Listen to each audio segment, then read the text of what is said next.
हमने देखा है कि बहुत पहले जब हम बहुत छोटे थे, क्लास 5 में 6 में हम लोग को टीचर्स इंडेक्स बनाने बोलते थे। हमें जाता है कि इंडेक्स बहुत कॉमन है, ना टीचर्स एम्फसाइज करते हैं ना बच्चे।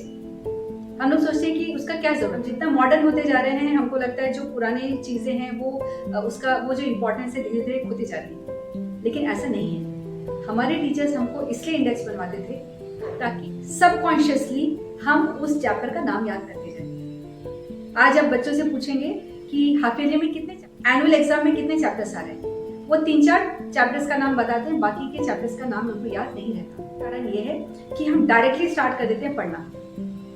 हम जितने बार चैप्टर्स का नाम याद करेंगे उतना ज्यादा प्रोबेबिलिटी है हमको उसका, और जितने बार हम चैप्टर्स का नाम बार वो हमारे सबकॉन्शियस माइंड का हिस्सा होता जाएगा। Subconscious mind is a habit mind, और हमको जो मार्क्स दिलवाएगा वो है हमारा हैबिट माइंड। बार करेंगे वही चीज हमको ज्यादा मार्क्स फेच करेगा, वही चीज हमारे नॉलेज का हिस्सा हो जाएगा और वो नॉलेज हम इम्प्लीमेंट कर सकते हैं। तो ये इंपॉर्टेंट है कि कोई भी चीज हम इम्प्लीमेंट तब करें जब वो नॉलेज बिल्कुल याद हो।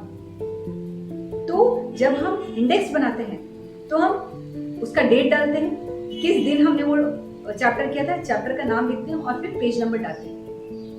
इससे हमको नॉलेज रिपीट होता है कि एक तो हमको याद है कि हमने किस मंथ में कितने चैप्टर्स किए थे, चैप्टर्स का नाम लिख रहे हैं। और जब हम इंडेक्स बनाते हैं ये बेनिफिट होता है, इंपॉर्टेंट हो जाता है, क्योंकि हमको वो मेंटेन करना है जहां हम चैप्टर लिख रहे हैं वहां पर। For example there is a chapter called respiration. तो रेस्पिरेशन हमने जुलाई के मंथ में किया, तो जुलाई के मंथ में रेस्पिरेशन, तो ये इंपॉर्टेंट होता है और वो फिर उस चैप्टर का हिस्सा हुआ। तो उस चैप्टर में भी हम सेकेंड टाइम लिखेंगे, हेडिंग रेस्पिरेशन, डेट डालेंगे और पेज नंबर लिखेंगे। तो हमने 2 बार किया।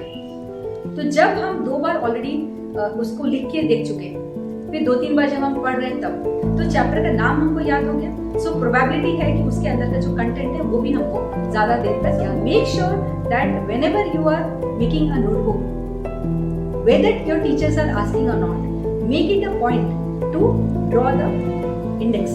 So make sure and do write chapter number with the name of the chapter. बहुत बार बच्चे लिखते हैं चैप्टर 1, चैप्टर 2, चैप्टर 3, सिर्फ वो नहीं लिखना, आपको चैप्टर का नाम लिखना है। तो चैप्टर नंबर और चैप्टर का नेम दोनों आना चाहिए। स्पेलिंग भी आप डालिए, it's a matter of habit also. You know, habit is like a muscle, it can not be built in one day. It has to be repeated and repeated over a period of time, and then it's compounded to give you a remarkable result. So it's important कि आप index बनाएं और उसको systematically follow करें। Do this for all the subjects and you will see a ट्रेमेंडस result, ट्रेमेंडस improvement in your results. Thank you.